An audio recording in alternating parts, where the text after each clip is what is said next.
Estimado rabino, tenga usted la bienvenida. En nombre de Augusto Jaramillo, soy el papá de Delcy Bahamondes. El día de hoy, sí, bienvenido.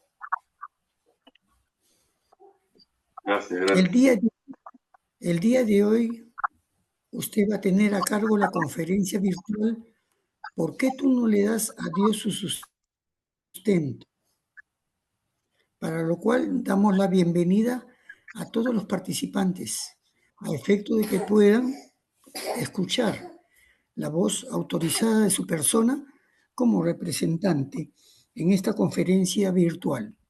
Dejamos entonces, a efecto de que pueda hacer su exposición, Rabino, bienvenido.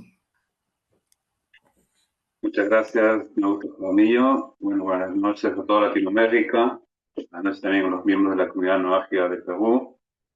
Más bien quiero dedicar este show para empezar el Unishmat, para elevación del alma de mi hijo, Lucía Patricia Alberto, para un libraje. Hoy vamos a hablar justamente de lo que es el sustento, no de nosotros, ¿vale? Nosotros ya hemos hablado ampliamente. Sabemos que después de la caída del hombre, del pecado tanto de Javá, ¿no? de Adán y Javá, como castigo, Hashem le dijo al hombre, ¿no? Que con el sudor de tu frente, es decir, con tu esfuerzo, ¿no? Vas a comer con el sudor de tu frente, te vas a esforzar, te va a ser difícil ganar el sustento. Y algo que llamaba la atención es que cuando el Eterno maldice a la serpiente, más allá de que lo manda a arrastrarse, le dice que va a comer el polvo de la tierra. Y si uno se pone a pensar con respecto a la maldición del hombre versus la maldición del Najash o la serpiente, a nosotros son que vamos a tener, el sustento va a ser difícil de obtenerlo, y vaya que sí lo es, para todos nosotros es muy difícil obtener el sustento, la parnasá diaria, para todas nuestras necesidades. Pero uno se pone a pensar con respecto a la serpiente, al Najash. La Torá dice que va a comer polvo de la tierra, y la pregunta es, ¿en qué lugar de la tierra no hay polvo? Hay polvo por todos lados. En otras palabras, lo que Dios le está diciendo aparentemente es una bendición, porque le está diciendo al Najas, a la serpiente, de a donde vaya y encontres polvo, ahí vas a tener tu alimento, polvo comerás. Parece una bendición, pero en realidad todos los seres, o sea, incluso hasta las plantas, los animales, cuando pasamos por una necesidad, queremos comer, por ejemplo, ¿no? Los animalitos levantan su mirada al cielo y le piden al Eterno. Las flores también van buscando, las plantas también buscan la energía solar y se alzan. Y con nosotros también, cuando nosotros estamos con problemas económicos, también solemos levantar nuestra mirada al cielo y podemos rezar y pedir el sustento. Eso no lo puede hacer el Najas. Dado que el Najas tiene su sustento asegurado, es el polvo, y donde vaya va a obtenerlo, el Nahash no va a poder levantar su mirada y pedir por su sustento. Entonces ahí hay una desconexión total con Hashem. O sea, Dios cortó con la serpiente. Nosotros tenemos, bueno, la aventura de seguir conectados con Hashem, a pesar de todo lo que hacemos, como que Dios usa ese mecanismo de apretarnos, ¿no? La necesidad. Y justamente estaba revisando un estudio hecho en los Estados Unidos. Se había encontrado que el 64%, no es nada, no es un número pequeño, de los americanos, cuando rezan por sus necesidades, el 64% es por sustento. Claro que ellos lo llaman hoy en día, no se usa mucho la palabra sustento, bueno, nosotros por tema, ¿no? En hebreo decimos parnasá, ellos lo llaman libertad financiera, ¿no? Quieren tener su libertad financiera. En otras palabras, piden por dinero. Nos llega el fin de mes, están preocupados, ¿no? Para pagar el agua, la luz, el servicio, el internet, la escuela de los nenes, la escuela, ¿no? El alimento de los chicos, la vestimenta de la esposa de los chicos, etcétera, etcétera. El colegio, la universidad, ¿no? Y llega el fin de mes y no solo el fin de mes, o sea, yo estoy seguro que durante todo el día, todos los días, mientras estamos despiertos, lo único que pedimos a Hashem, por favor, bendecime, prosperame, no, mira, tengo que pagar esto, Hashem, no, que me bendiga al trabajo, quiero encontrar un mejor trabajo. Y siempre constantemente, el 74% de nuestros rezos a Dios es con respecto al sustento. Hay otro porcentaje ahí por la salud, ¿no? Solemos pedir también por familiares, pero ojo, el estudio decía que por los familiares se reza también para que nosotros tengamos sustento y poder bendecir con sustento a nuestros familiares, ¿no? Ayudarle a la mamá, ayudar al papá, ayudar a los hermanos que también están endeudados. Y si rezamos por salud, también rezamos para tener los medios para una operación, para los chequeos médicos, para los exámenes médicos. O sea, como que el dinero abarca todo y constantemente levantamos nuestra mirada al cielo para pedir por el sustento. Hoy en día no voy a hablar del sustento del ser humano. Eso lo podemos hablar otro día. Vamos a dejar de lado, digamos, esta natural egoísmo que nosotros tenemos por siempre pedir por nosotros, este complejo de oveja que muchas veces tenemos, ¿no? El me, ¿no? Dame, bendecime, prosperame, ¿no? Estamos constantemente con ese me.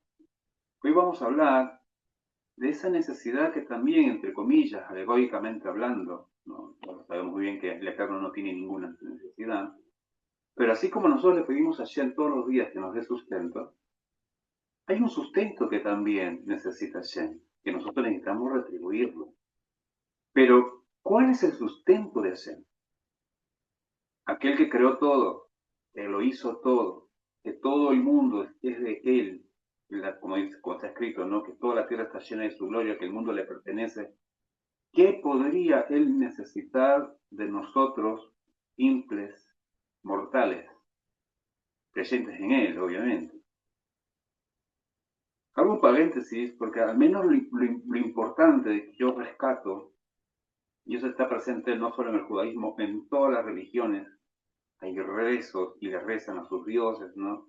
O a la entidad espiritual que ellos veneran. Todo el mundo le pide a esa entidad, ¿no? A ese Dios que les bendiga. Al menos espiritualmente la gente reconoce que el sustento viene del cielo.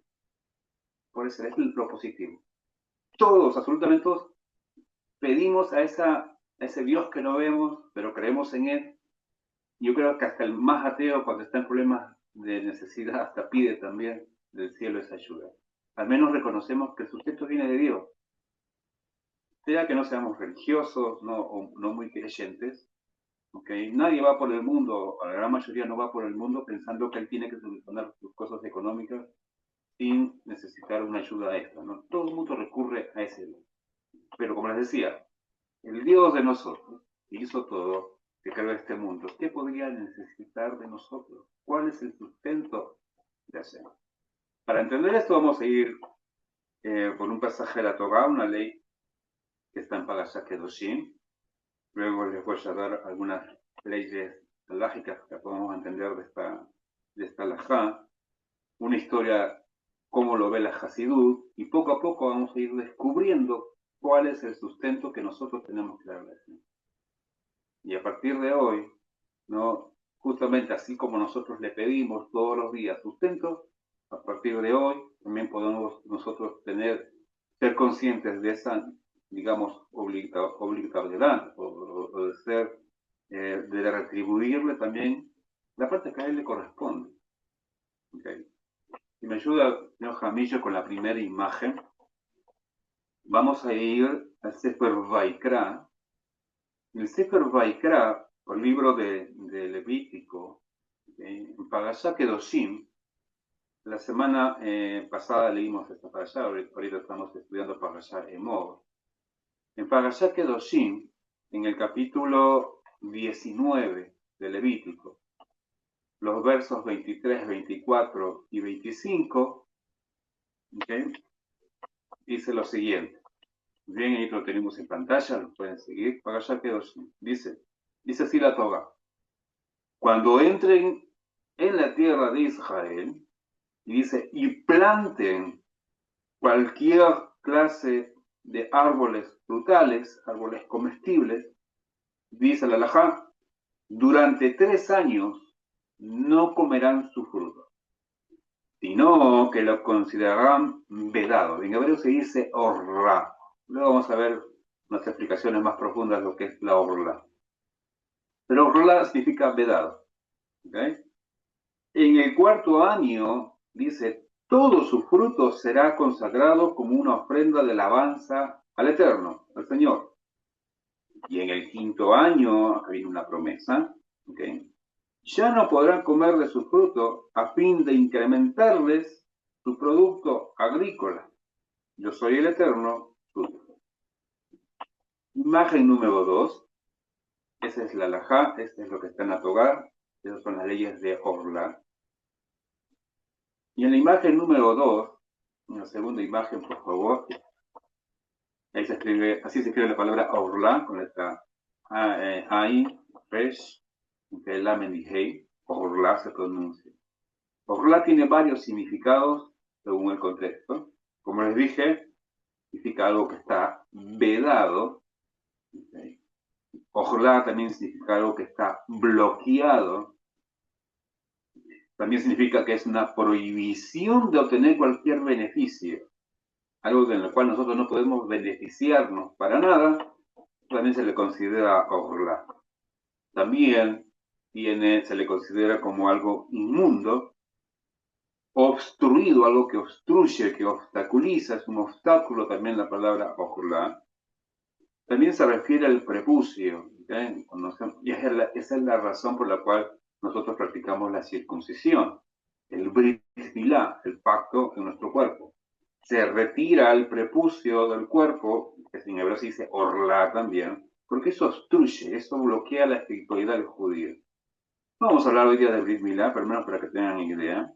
No, y también orla significa incircunciso, una persona que no se le ha practicado, en este caso, la circuncisión.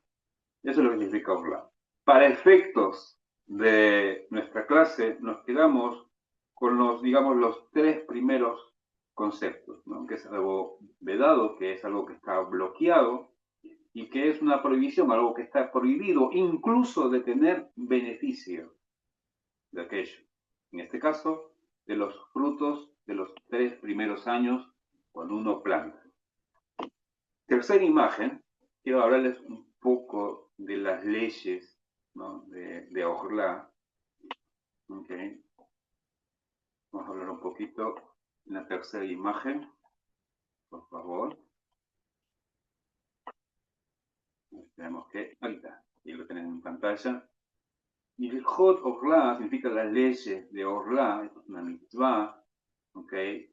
En el Talmud, sobre todo en el Talmud Yerushalmi, no en el Talmud Babli, en el Talmud Yerushalmi sabemos que el Talmud está compuesto por 6 órdenes, ¿ok? Se llama en hebreo Sedahim, un Seder. Seder es una orden, hay 6.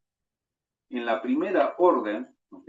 Y en cada orden hay varios tratados, o sea, bibliotecas de bibliotecas, se extiende todo el Talmud. Hay un Seder que se llama Zegaim, ¿no? Que viene de la palabra Zega, que significa semilla.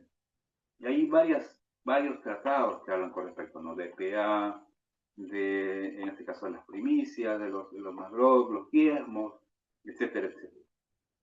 Uno de esos tratados que está en el orden de Zeraim se llama Masejet Orla, o el Tratado de Orla, que de este pasaje que hemos leído, que consta simplemente de 3 versículos, hizo todo un libro como el que tengo en mis manos, en el Talmud, y nos habla con respecto a todas las leyes específicas, ¿no? Con respecto a la prohibición o al veto, ¿no? Por así decir, de los frutos de los 3 primeros años. Ahora, las leyes, ¿no? de Orla son un conjunto de preceptos de la halajá, es decir, la halajá, la ley judía, como dice la Torá, que nos prohíben consumir o beneficiarse de los frutos de un árbol frutal durante los 3 primeros años tras su plantación. Aquí ya es más específico, porque uno cuando lee el texto uno podría pensar, bueno, cuando nace el fruto, a partir de que nace el fruto, yo voy a contar 3 años. No, la Torá dice cuando se plante, es decir, de una vez plantado o trasplantado incluso, Desde allí nosotros comenzamos a contar, ¿ok? 3 años, y esos 3 años no podemos comer su fruto. Ahora, estas leyes, las leyes de Orlá, ¿okay?, se aplica tanto aquí en Israel y también, ¿no?, fuera de la tierra de Israel, ¿ok? Y rige para cualquier árbol que sea de propiedad de un judío. Y esto quiere decir que los no judíos no están obligados, ¿ok?, a cumplir esta halajá, esta ley, esta mitzvah. Ustedes se pueden plantar y si la fruta salió al mes, la pueden consumir, no hay ningún problema. El problema, no hay problema, la mitzvah es para el judío, esté donde esté, si él planta incluso en una maceta, pero oh, hay también más especificaciones, la maceta tiene que tener un agujero, que esté conectado con la tierra, etc. Pero así sea en su jardín, en su huerto, no estamos hablando simplemente de campos abiertos, no, de grandes parcelas, no.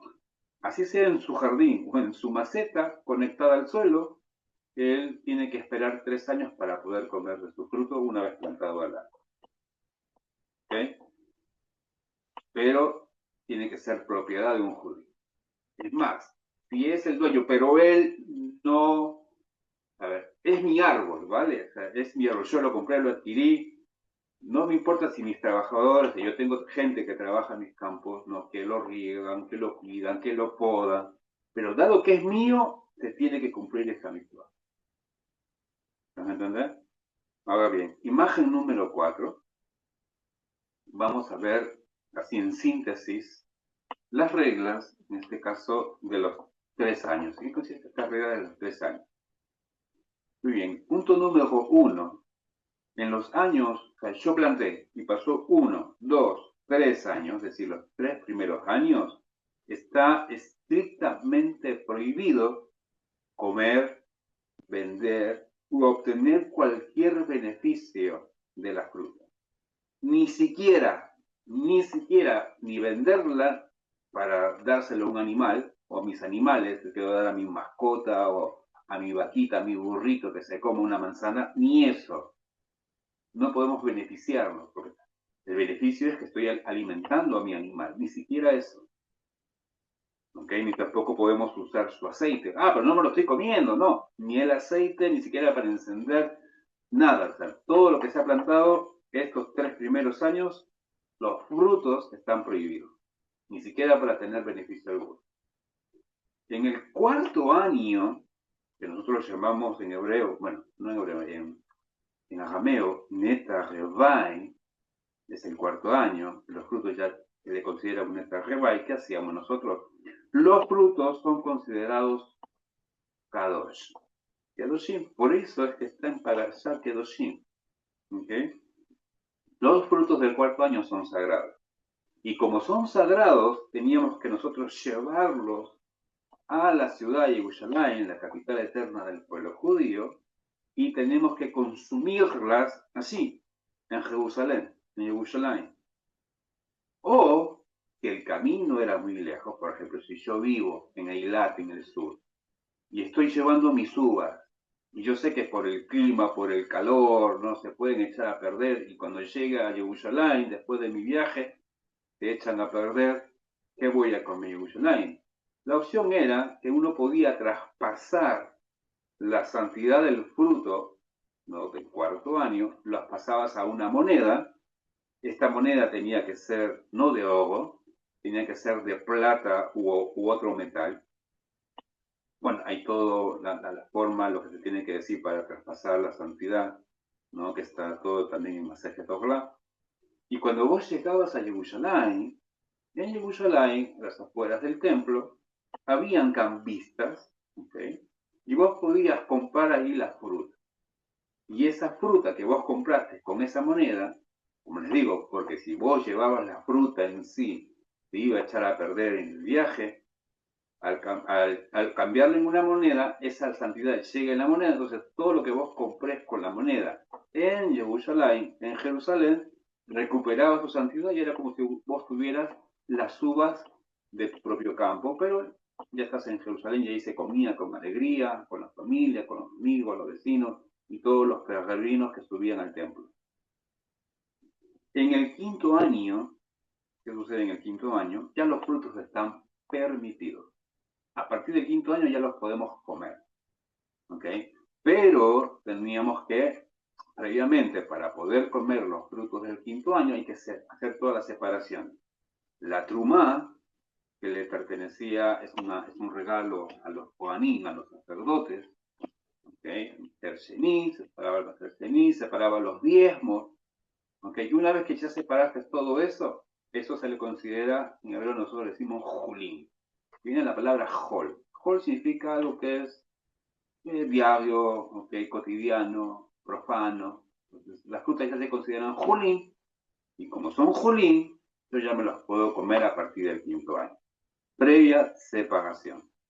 Entonces, en resumen, hemos leído tanto en Parashat Kedoshim, el libro de Levítico, y lo que hemos mencionado de una alajá, Masejet Orlá. Pues si es uno de hurto y todo eso, pues.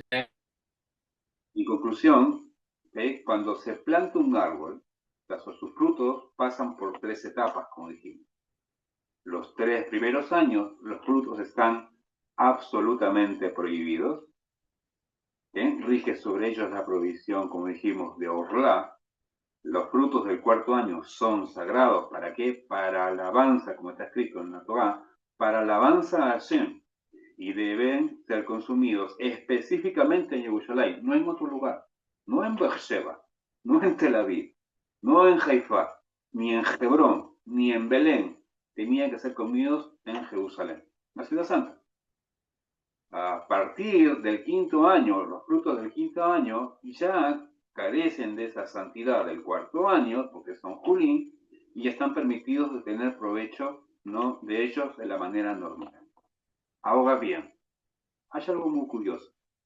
La Torá nos dice en la Parashat Kedoshim que por medio de observar las leyes, o sea, si yo cumplo esta mitzvah, okay, de Orlá, las leyes de los frutos de los 3 años, durante los primeros 4 años, llegará en el quinto, si yo cumplí, hay una bendición. Ya llega el quinto, algo parecido como sucede en las leyes de Shemitah, ¿no? Cuando Dios nos dice que tenemos que trabajar 6 años en la tierra, pero llega el 7º año, el año sabático, Dios iba a mandar una bendición el 6º año y podíamos estar tranquilos el 7º, el 8º, hasta el 9º. De la misma manera, cuando uno cumplía esta mitzvah de Orlá, en el 5º año, ¿no?, venía una gran bendición. Como está escrito, Ubashaná Hamishi, en el 5º año, Leosif la gente buató, para incrementarles su producto agrícola. Y yo me quedo con esta frase, Leosif la gente buató, significa para, o sea, la razón, el objetivo es incrementarles su producto agrícola. Esa era la bendición. Viene Hasidú, y Hasidú explica lo siguiente. En los frutos del 5º año hay una gran virtud. Uno puede decir, pero son comunes, son julín, ya los podemos comer normalmente, no son como el 4º año que tienen santidad. Hasidú dice, no, a ver, incluso si uno hace la comparación con las frutas santificadas del 4º año, Hasidú saca una pregunta. Surge aquí una pregunta muy interesante. ¿Cómo es posible que en los frutos julín, en aquellos frutos comunes, haya una especie de superioridad, ¿no?, sobre los frutos del 4º año, que poseen Kedushá, que poseen santidad, y deben ser consumidos solo en Yerushalayim? Porque la bendición recae en el 5º año, la bendición no recae en el 4º año. La Torá dice bien claro, Beshaná Hamishi. Hay una bendición allí.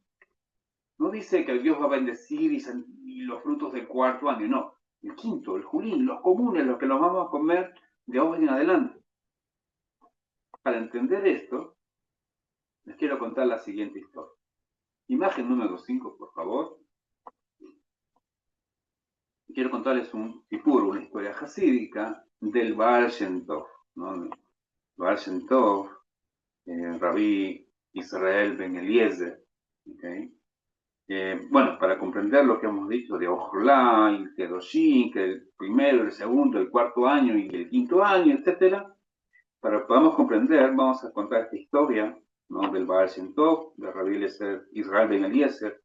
Esto ocurrió cuando, en la época, cuando él era todavía un Tzadik Nistar, o sea, un piadoso oculto. Todavía no había revelado quién era su grandeza, ¿no?, como sabio de la Torah. Era oculto, ¿no? Pasaba desapercibido como un judío cualquiera.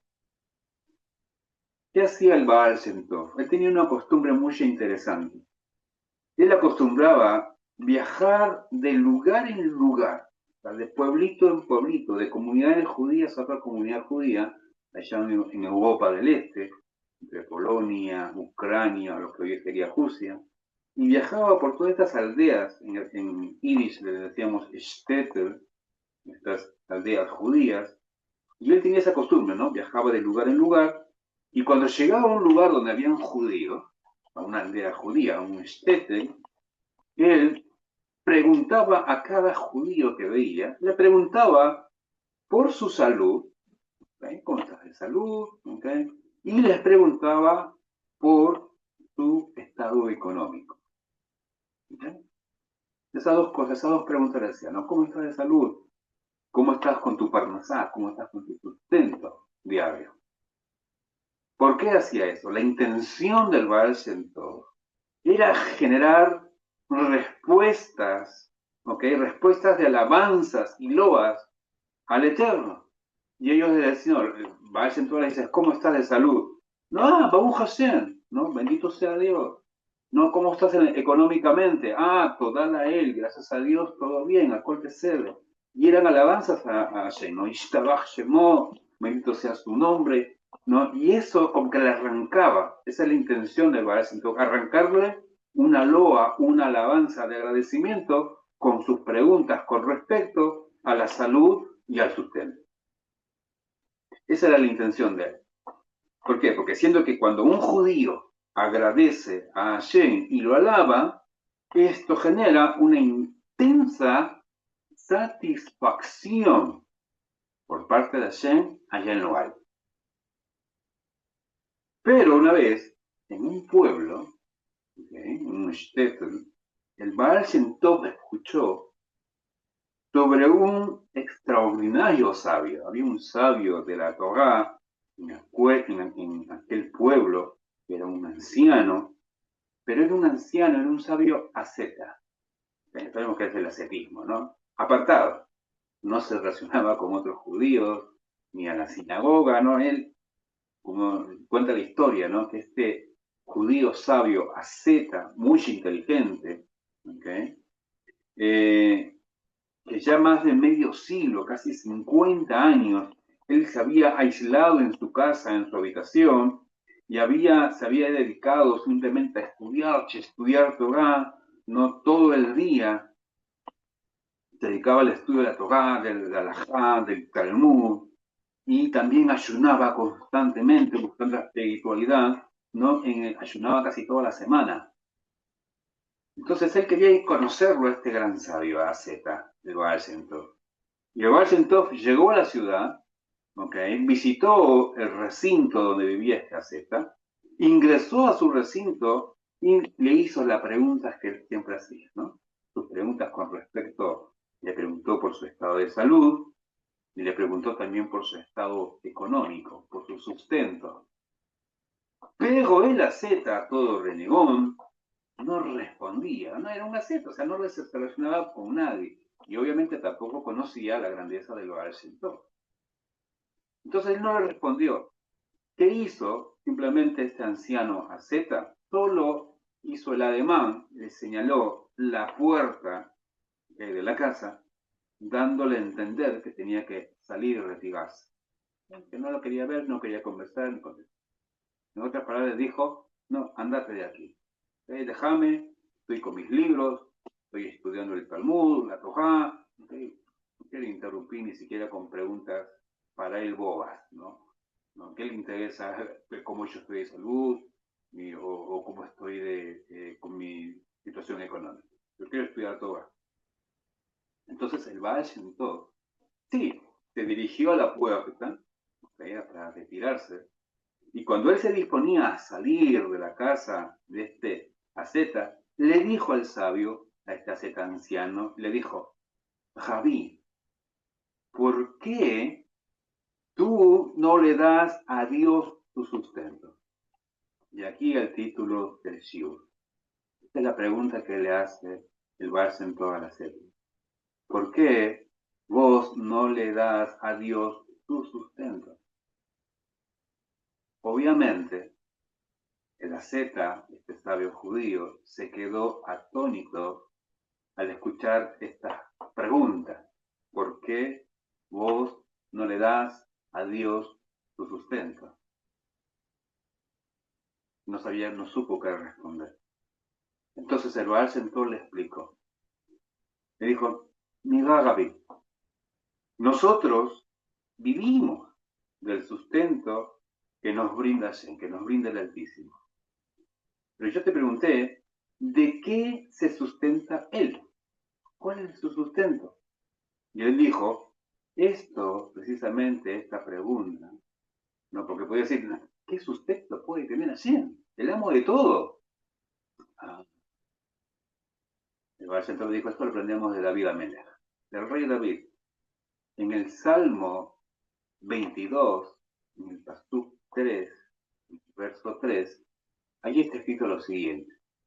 ¿Qué escribió David? Dijo, tú Hashem, o sea, tú Dios Altísimo, que eres santo, ¿cuál es el sustento sobre el cual estás sentado? También David Amelech hace la pregunta, le hace la pregunta a Dios, parecida a la pregunta del Baal Shem Tov. David le pregunta al Eterno, ¿cuál es el sustento sobre el cual vos estás sentado? Y él mismo responde, las alabanzas de Israel. Salmo 22. Entonces, el Baal Shem Tov le explicó, por medio de que los judíos alaban y elogian a Hashem, sea por la salud, sea por el sustento, que son las dos cosas que más pedimos, ¿no? Y son las cosas que Hashem nos la brinda, ¿no? De ello, él tiene, por así decirlo, ese es su sustento, la alabanza. De la respuesta del Baal Shem Tov, ¿no? Aquel que le dio aquel asceta, a este judío asceta, ¿no? Que toda su vida se dedicó exclusivamente al estudio de la Torá, ¿no? Podemos aprender que en realidad no es suficiente, no digo que sea malo y que dejemos de hacerlo, no es suficiente, ¿no? Simplemente como estudiar Torá. No es suficiente certificarse en el servicio creador. No digo que sea malo, ¿ok? Yo digo, no es suficiente. Obvio que hay que hacerlo, pero no es suficiente, hay que ir más allá. Sino que Hashem, nuestro Dios, quiere que le alabemos, quiere que lo elogiemos específicamente por todas las cosas materiales de las que disfrutamos en este mundo. El objetivo de la creación es específicamente que las cosas materiales se santifiquen y alaben a Hashem. Es por eso que el Baal Shem Tov ponía énfasis, ¿no? En la extraordinaria virtud que hay en la existencia material cuando ella misma se santifica y se convierte en una parte del servicio a Hashem. Él reveló, ¿okay?, que las cosas sencillas como la salud, como el sustento, poseen una gran virtud, puesto que a través de ellas el nombre de Dios, el nombre de Hashem, es alabado y la luz de la santidad puede hasta impregnar la existencia misma, la existencia de lo material. Por lo tanto, esta historia nos explica justamente lo que habla y pregunta Hasidú con respecto a Parashat Kedoshim. Nos explica la supremacía de los frutos del quinto año, de estos que son comunes, los vamos a comer de ahora en adelante, ¿no? Esa supremacía de los frutos del quinto año sobre los frutos del cuarto año, que son sagradas, ¿ok? Podemos entender esto. Es decir, Hasidut dice no hay novedad, o sea, no es nada novedoso, en comportarse con santidad con aquello que es sagrado. No hay novedad. Yo sé que esto es sagrado, el estudio de todo es sagrado, no hay novedad que yo me comporte de manera también sagrada con aquello que es sagrado. Yo sé que ir a la sinagoga es algo sagrado, yo me comporto a la altura de cómo uno se comportaría en la sinagoga. Yo me pongo mis tefilín o mi talit, yo considero que eso es sagrado, entonces yo lo trato también de manera sagrada. Pero eso es normal, no hay nada novedoso.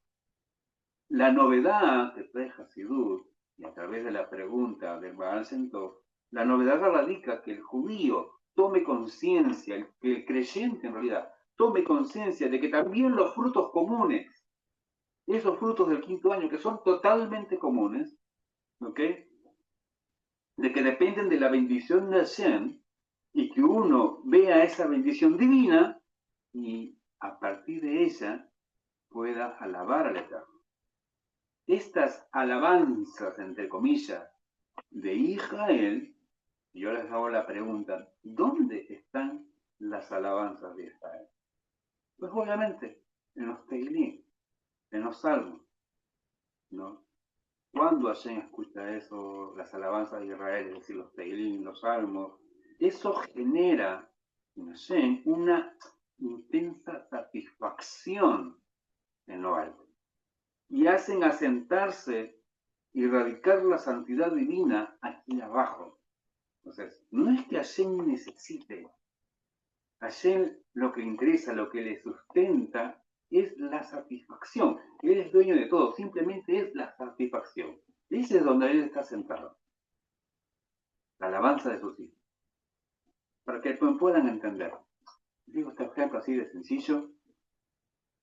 Supongamos que yo voy a salir, ¿okay? Visito la casa de una señorita, ¿okay? El hombre está cortejando, ¿no? Está cortejando la visita a su casa, a su misma casa, ¿okay? Es más, ella hasta tiene oficio de carpintería, le gusta hacer muebles, y ella misma hizo sus muebles en su casa, las mesas en su casa, las sillas en su casa, la misma señorita, ese era su hobby. Entonces yo visito con ella, ¿okay? Y hay dos escenarios. ¿Qué pasa si yo llego, saludo, y ambos nos sentamos de manera simultánea, nos sentamos en la mesa, empezamos a charlar, ¿okay? Un aperitivo aquí, una copa allá, y comenzamos a platicar. Escenario número 2. ¿Qué pasa si yo llego a la casa, a su casa, ¿okay? En su salón, donde está su mesa, que ella misma hizo, y está su silla, que ella misma hizo, pero yo hago el gesto de correr la silla para que ella se siente. Se sienta la dama, les pregunto, la señorita, la dama, ¿qué le generó la satisfacción? ¿De que era su silla? Es mi silla. O sea, el problema no es que yo no tengo un lugar donde sentarme. Es más, yo mismo la he hecho la silla. Pero la satisfacción de que venga un caballero y pueda jalar la silla, acomodar la silla para que ella pueda sentarse y regresar a su lugar, ese gesto, esa satisfacción, por más dueña que seas de la silla y de las mesas y de todos los muebles de tu casa, eso es lo que genera satisfacción en la mujer. Y eso es una gran diferencia con que simplemente yo he llegado a la casa y nos sentemos juntos y nos pongamos a platicar. Ese gesto marcó muchas cosas. De la misma manera, el Eterno que posee todo, que lo tiene todo, que lo creó todo, la única satisfacción es que nosotros nos compartimos de esa manera caballerosa de mover la silla, que significa agradecerle a Dios por las mismas cosas materiales que vos me has dado y que me das cada día. Para entender mucho mejor, quiero explicar algo que está en el Tanaj. ¿Okay? Sexta imagen, por favor. En el Tanaj, bueno, es muy larga la historia en realidad, ¿okay? No lo podía escribir. A los que quieran leerlo, ¿no? De adentro, ¿okay? En el libro de Divrei Hayamim, Bet, es decir, segunda de Crónicas, en el capítulo 32, segunda de Crónicas, capítulo 32, o Divrei Hayamim, Bet, del verso 1 al 25, nos cuenta la historia de Hizkiyahu Amelech, el rey Hizkiyahu, En español se dice Ezequías, el rey Ezequías, y Sanjerib. Sanjerib era el rey de Ashur, el rey del imperio asirio. Y él vino a conquistar Jerusalén desde Asiria, lo que hoy sería Suria, Siria, vino a conquistar con 180.000 soldados a Jerusalén. Imagínate ese ejército, 180.000 soldados. Obviamente en cualquier momento la ciudad iba a caer, ¿okay? Pero Hashem hizo un milagro. Dice así, está en el Tanaj, capítulo 32 de Crónica, o segunda de Crónica, el 1 al 25. Dice, después de tales cosas, de tal fidelidad, vino Sanjerib, que era el rey de Asiria, entró en el territorio de Judá, y acampó contra las ciudades fortificadas y se propuso tomarlas por asalto. Y cuando Hizquiyahu, Amelech, el rey Hizquiyahu, vio que había venido Sanjerib, que se había propuesto pelear contra Jerusalén, él resolvió con sus príncipes, reunió a sus príncipes, los hombres valientes, y comenzaron a ¿qué? A cegar los manantiales de agua que había fuera de la ciudad. Y le ayudaron a estos hombres. Se reunió entonces mucha gente de Jerusalén y cegaron todas las fuentes de arroyo que corrían por medio de la tierra, diciendo, ¿por qué han de venir los reyes de Asia y encontrar mucha agua? ¿No? Que no tengan agua. Y cobró ánimo el pueblo, ¿no? El pueblo se reconstruyó todo el muro, nos volvieron a redoblar, por así decirlo, las murallas, de Jerusalén, ¿no? La fortificación, el terraplén de la ciudad de David. Fabricaron armas, fabricaron escudos en abundancia. También Hizquiyahu puso capitanes de guerra sobre el pueblo y los reunió ante él en la plaza del portón de la ciudad y les habló para alentarlos de la siguiente manera. Estas fueron las palabras del rey Hizquiyahu. ¿Qué les dijo? Sed fuertes y tened valor, no temáis ni tampoco amedrentéis ante el rey de Ashur, el rey de Asiria, ni ante la multitud que está con él. O sea, no tengan miedo a estos 180.000 soldados. Con él está un brazo de carne, con ellos, un brazo de carne, el rey Sanjerib. Mientras que con nosotros está el Eterno, nuestro Dios, para ayudarnos y pelear nuestras batallas. Y el pueblo se tranquilizó con las palabras de Hizquiyahu, el rey de Judá, o el rey de Judá. ¿Qué pasó después? Después de eso, Sanjerib, rey de Asiria, envió a sus siervos a Jerusalén.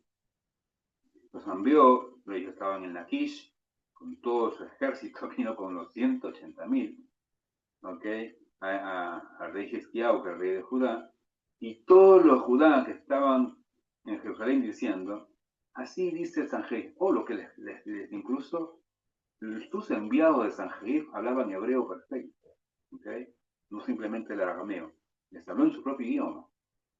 Así dice Sanjerib, rey de Asiria, Estas fueron las palabras de los mensajeros del rey. ¿En qué confiáis para que os quedéis dentro de las fortificaciones de Jerusalén? O sea, en otras palabras, ¿de qué les sirven estas murallas? ¿Es que acaso Hizquiyahu los convenció para entregarlos a morir de hambre, ¿no? Y de sed? Obviamente, si no hay agua para nosotros, tampoco va a haber agua para ustedes. Y si ustedes no pueden salir, ¿no? ¿De dónde van a conseguir alimentos? En cualquier momento, la ciudad sitiada cae. Y ustedes andan diciendo, el Eterno, nuestro Dios, nos va a librar de la mano del rey de Asiria. No es lo mismo, no es el mismo Hizquiyahu que quitó los altos de los altares y ordenó a Judá y a Jerusalén diciendo, adoraréis a un solo altar y sobre él ofreceréis ofrendas. ¿Acaso no sabéis lo que yo, ¿no? Los mensajeros hablando en nombre del rey, ¿no? Lo que yo y mis padres hemos hecho a todas las pueblos de la tierra? O sea, en ese momento el imperio asirio había barrido con todos los imperios o los reinos alrededor que hoy en día conocemos como el Medio Oriente. ¿Que no escucharon? O sea, los dioses de ellos, los dioses de estas tierras, fueron capaces de librar, ¿no? De mi mano, ¿no? De mi mano yo, Sanjerib, rey de Ashur, ¿quién hubo entre todos los dioses de esas naciones que mis padres destruyeron completamente, que pudo librar a su pueblo de mi mano, para que vuestro Dios pueda libraros de mi mano ahora? Ahora pues, que no os engañe Hizquiao, que no se dejen engañar, haciendo creer tales cosas, porque ningún Dios de ninguna nación o reino alguno fue capaz de librar a su pueblo de mi mano y de la mano de mis padres. ¿Cuánto menos entonces podrá librarlos vuestro Dios? O sea, refiriéndose a Shem, ¿no? Y sus siervos hablaron todavía más contra Dios y contra el Eterno y contra Hizquiao, y escribióle además una carta donde hablaban muchos vituperios que obviamente no aparecen en la Torá por respeto, pero dice ahí está escrito, ¿no? Que escribieron una carta donde vituperiaban al Eterno, al Dios de Israel, hablando contra él de ese modo. Así como los dioses de otras naciones no han podido librar a su pueblo de mi mano, tampoco el Dios de Hizquiau va a librar a su pueblo de mi mano, en síntesis. Y gritaban desaforadamente en la lengua de los judíos, o sea, en hebreo, como les dije, ¿no? Al pueblo de Jerusalén que estaba en el muro, para asustarlos. O sea, se acercaban a las murallas y comenzaban a hablar en hebreo todo lo que decía en la carta. Y así fue, ¿no? Entonces, Hizquiau, el rey, y en ese tiempo, en esa época, estaba ya el profeta Isaías. Él, y justo el profeta Isaías, que era el hijo de Amós, no vino Isaías, visitó al rey porque estaba obviamente asustado, fueron y ambos clamaron a Dios, el rey Hizquiau y Yeshayahu Anabí, o el profeta Isaías. Y el Eterno, dice, el Eterno mandó a su ángel. Y ese ángel, un solo ángel, ¿ok? Un solo ángel exterminó a los 180.000 soldados, a los capitanes, a los jefes del campamento, todo el campamento. En una noche barrió con todos ellos, ¿ok? Y cuando llegaron a la casa, o sea, cuando el rey injusto se regresó a Siria de vergüenza, ¿no? Había perdido 180.000 de un pueblito tan pequeño como Jerusalén. Y cuando él llega a Siria, sus propios hijos lo mataron a espada, lo asesinaron. Así salvó el Eterno a Hizquiau y a los habitantes de Jerusalén de la mano de Sanjerib, el rey de Asiria, y de la mano de todos los enemigos, y los guió por otros lados. Y muchos trajeron presentes al Eterno a Jerusalén y cosas preciosas, y Hizquiau se le dieron regalos, rey de Judá o rey de Judá, de modo que fue saltado ante la vista de todas las naciones. Se ganó una fama Hizquiau, que cómo pudo haber vencido a Sanjerib, rey de Asiria, con 180.000 soldados. En aquellos días se enfermó Hizquiau, oró al Eterno, pidió una señal, y el verso 25 cierra tristemente diciendo, pero Hizquiau no correspondió al bien que se había hecho, ¿no? Por ese milagro. O sea, es un milagro, mirá, 180.000 soldados y que un solo ángel. No mandó un ejército como otras veces, ¿no? Hemos visto en la historia del Tanaj. No mandó todo un ejército, un solito, que mató a todos. Y bien decía, ¿no? O sea, Dios no la va a librar, está bien, yo no lo voy a librar, un ángel, de mis ángeles lo va a hacer. Dice, en realidad, la Gemara en el Talmud, que Hizquiau pudo haber sido el Mashiach en ese momento. Estaba todo preparado para que él sea el Mashiach, ¿no? Nuestro Mesías que estamos esperando. Y un fungo, o sea, si él lo hubiera sido, porque él es descendiente del rey David, rey de la tribu de Judá, o el rey, bueno, en realidad fue un Mesías, en realidad, pero hubiera sido el Mashiach, el redentor del pueblo de Israel, y allí llegaba, no el fin de la historia, obviamente, sino ahí comenzaba la historia de la redención del pueblo de Israel. ¿Okay? Pero no fue, ¿por qué? Por una simple razón, dice la Gemara, el Talmud, que Hizquiau no cantó. ¿Qué le pasó? No hizo un cántico, no alabó a Hashem, como en otras victorias. No sé, cuando fue la victoria, cuando se hundieron los soldados de Egipto en el mar de los juncos, Moshe cantó. Miriam, su hermana, cantó. Si recordamos en el libro de Shoftim, el cántico de Dvorah, ¿no? Contra Sisra. O el mismo David, David en cada una de esas guerras siempre terminaba una guerra, cantaba a Dios. Hashem había dicho, si Hizkiyahu canta en este momento, si Hizkiyahu eleva, una oración, me sustenta, me da la satisfacción de haberle hecho este gran milagro, ¿no? De enviar un ángel y salvar a toda Jerusalén de la mano de Sanjerib y de 180.000 soldados, se acaba la historia del pueblo de Israel. No es que se acaba la historia, ¿no? Comienza la redención del pueblo de Israel, toda la tierra llega a su máxima plenitud y es la época del Mesías. Le estaba esperando eso. Pero Hizkiyahu no cantó. No cantó, no alabó. No le dio la satisfacción a Hashem. No le dio el sustento a Hashem. Y por eso es que perdió la oportunidad de ser el Mashiach. Nada más y nada menos de ser el Mashiach. Por lo tanto, después de todos los milagros, después de todas las bendiciones y de todas las bondades, ¿no? que nosotros vemos y recibimos, nosotros como seres humanos, como creyentes, especialmente nosotros como judíos, tenemos la obligación de agradecer y alabar a Hashem. ¿Por qué? Imagen número 7.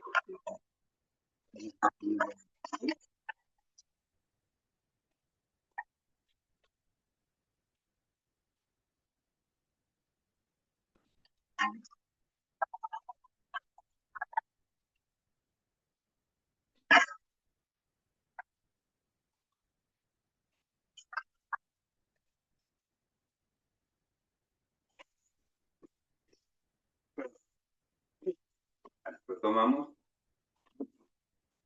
Y bueno, ahí está la última imagen. Hay un teilín, hay un salmo, el Salmo 96:11, que tiene una peculiaridad.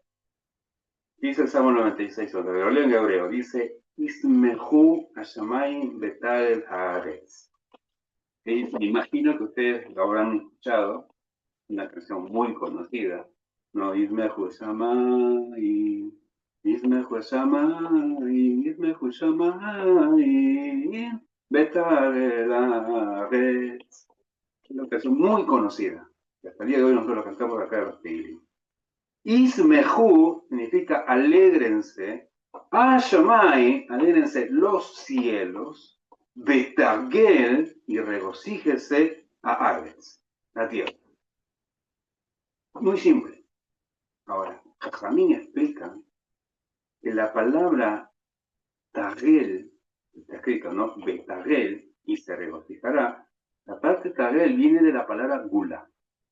¿Qué significa gulá? No gula de comer en español. Gulá en hebreo significa un tipo, digamos, es la resonancia o el tañer de una campana. Esas vibraciones, esas ondas sonoras, cuando vos tocas la campana, esas ondas de sonido, eso para nosotros lo llamamos gulá, tagel. ¿Eso qué quiere decir? Dice Jajamín que cuando del cielo, y de Shammai, del cielo, viene la alegría a la tierra, entonces la tierra no puede permanecer callada. Tiene que hacer eco, tiene que hacer resonancia de aquello que vino de arriba. Entonces, ¿qué tiene que hacer la tierra? La tierra tiene que devolver el tono, por así decir, ¿no? La alegría. Entonces se hace la canción del cielo y la tierra. Porque dice, ¿no? Ismehu Hashamay, o sea, del cielo, viene todas las bendiciones. O sea, allí nos manda las alegrías y las bendiciones que son nada más y nada menos, que son razones para agradecer. ¿Y qué pasa si no agradecemos? Me queda el pasú, ¿no? Ismehu Hashamay. ¿Qué? Pero sí. ¿Qué pasa si no agradecemos aquí en la tierra? Y se pierde. ¿Y qué se pierde? Si ustedes se dan cuenta, ¿no? Estas 4 palabras, Ismehu, escribe con letra Yud. A Hashamay, la letra G. Betagel, la letra Vav. A Ares, otra vez la letra G. Es el nombre del Eterno, el Tetragrammatón. Nada más y nada menos. Yud Kei Vav Kei. Quiere decir que la primera mitad, ¿no? de esta canción ¿ok? Que viene del cielo, ¿no? Este sustento que Hashem nos da, ¿no? Que nos bendice, ¿ok? Y viene del cielo. La segunda parte, ¿ok? Betagel a Aves, representa también esa alabanza que tiene que ser retribuida. Ese es el sustento de Dios. Cuando nosotros retribuimos, pero ¿qué pasa si nos quedamos callados? Si no lo hacemos, el nombre de Hashem está incompleto.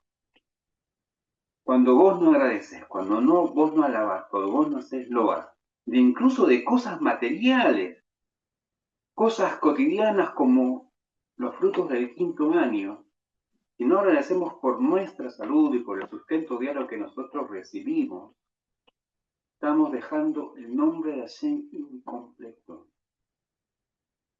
Entonces nosotros tenemos que retribuir y completar el nombre de Hashem. Esto es lo que sustenta el nombre de Hashem en la tierra. Y esa es nuestra misión. Nuestra misión es hacer en este mundo una mogada para Hashem, ¿no? Una mogada para Hashem en este mundo, en los mundos inferiores. Por eso, cuán importante es alabar.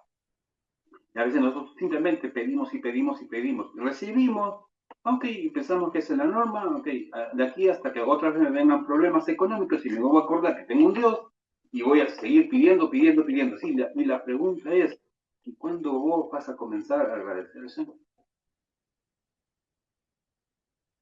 Y nosotros nos inventamos, o no nos inventamos, estamos más preocupados, ¿sí? De una manera tan egoísta con Dios, tan egoísta que estamos preocupados en el estudio a veces de la Torá misma, como el asceta, ese judío asceta.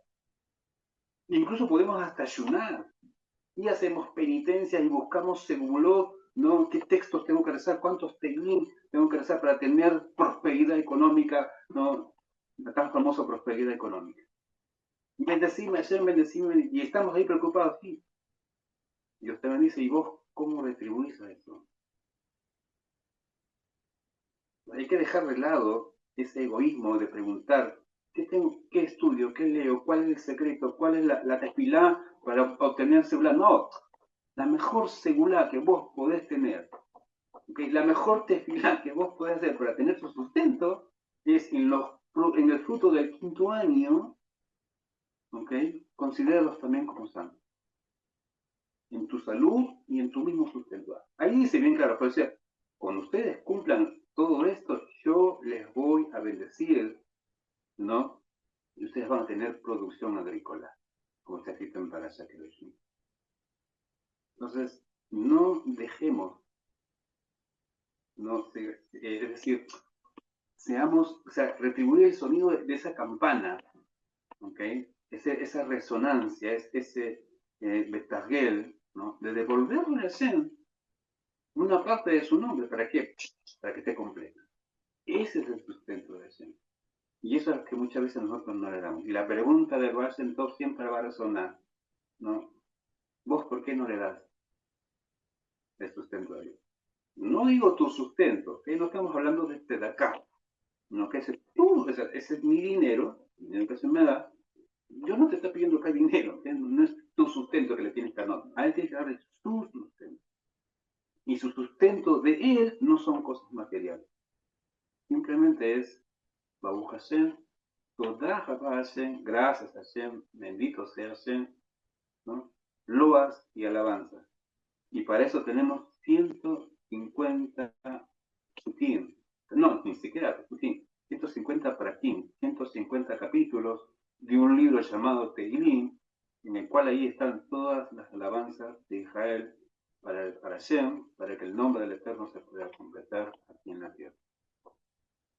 Les agradezco. Muchas bendiciones para todos.